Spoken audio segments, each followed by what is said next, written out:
I am Erica Cox, and I am the youth ministry intern at Westside Church. My father is a Presbyterian pastor, so I've grown up with women being in leadership all of my life, pretty much. Had a lot of good family friends who are females in ministry, and so it never seemed odd. I knew that some people didn't like it, but I didn't know that much about the other side of things. Having been told since I was younger that women could be pastors, I didn't think it was a big deal. But I also, on the flip side of that, my dad was very honest with us about how men and women are different, and it's not always good for a woman to be a pastor simply because of the differences between men and women. So it was a pretty balanced representation, I feel like, of the differences, but also the fact that women can be pastors. And I think that is ultimately where I stand right now, though I've had to figure out a lot of it on my own,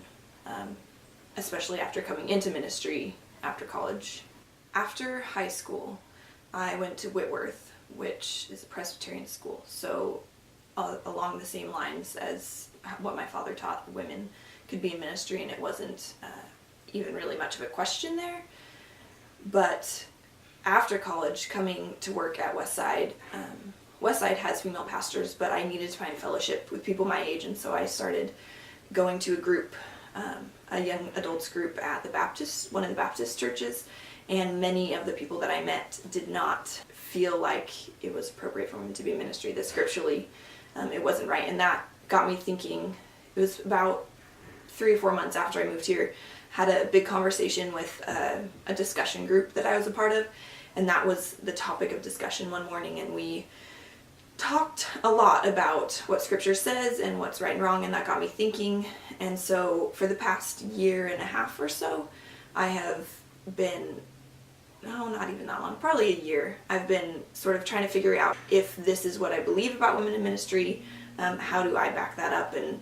is that scriptural? Because if it's not, then I'm more than willing to choose, to listen and believe something else about it. I think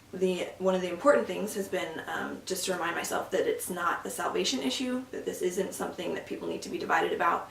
and having friends who believe on the other side of things has been helpful in that, because we have conversations, we discuss, but it's never been a matter of breaking friendship, feeling hurt by one another, because it's not an issue that requires that much. It's not a make it or break it issue when it comes to salvation and the gospel. I believe at this point, and I still am trying to learn and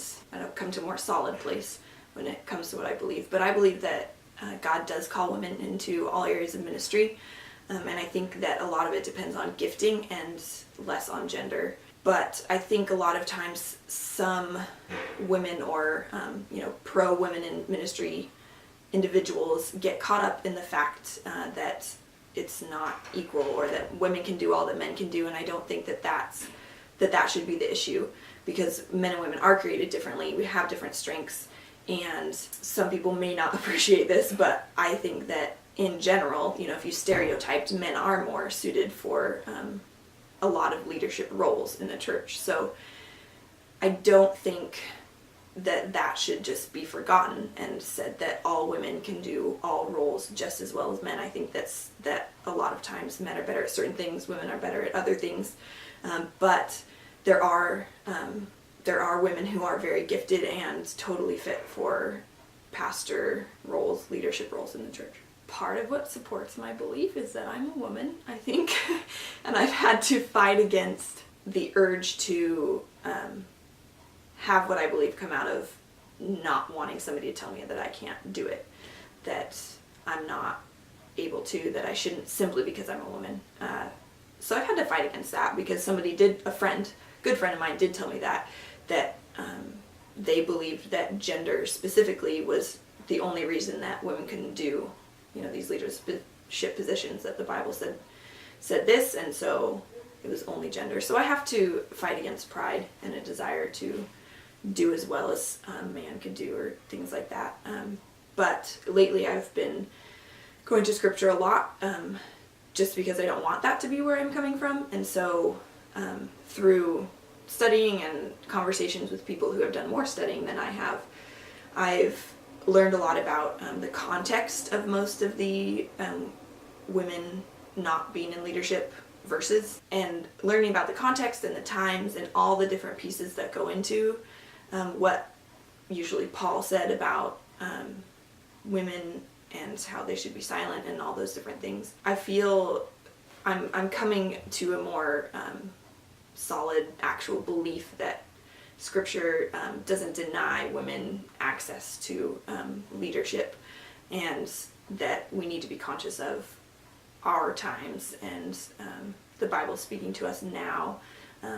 Though the truths are all in place, the context makes a big difference in how we work out what the Bible is saying to us now. Even just a week ago, a friend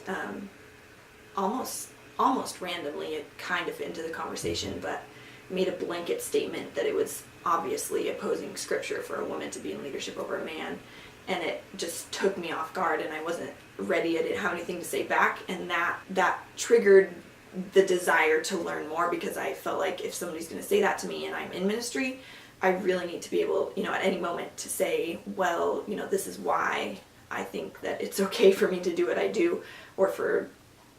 a female pastor to do what she does. But I'm realizing that a lot of wonderful Scripture-focused, gospel-based believers really do think that is what Scripture says to us. So I think as long as it's not taken too seriously and bridges aren't burned over it, I think that it is something that's important to know, and to know why you are on one side or the other.